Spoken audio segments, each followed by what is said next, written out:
వి news Telangana news కి స్వాగతం।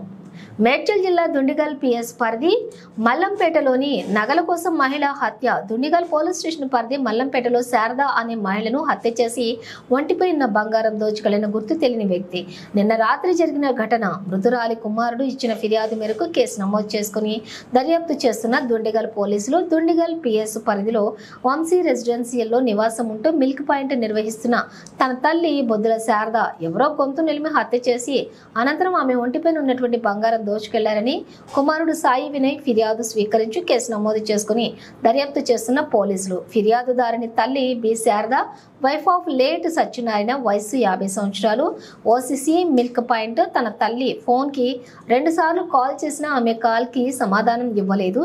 మళ్ళీ 9 గంటల తర్వాత అతను తన తల్లికి ఫోన్ కు డయల్ చేసినప్పుడు స్విచ్ ఆఫ్ అయింది అని వెంటనే తన స్నేహితుడు ఎన్ నరేష్ కి తన తల్లిని ఇంట్లో తల్లి అపస్మారక స్థితిలో ఉందని ఆమె చెవిరింగులు ముక్కు స్పిన్ను మరియు రోల్డ్ బంగారు గొలుసు మరియు సెల్ ఫోన్ దొంగతనం జరిగిందని ఫిర్యాదు చేశారు। ఇక సంఘటన స్థలానికి పరిశీలించినటువంటి మేడ్చల్ ఏసీపీ చుట్టుప్రక్కల సీసీ కెమెరాల ద్వారా దర్యాప్తు చేస్తున్నారు।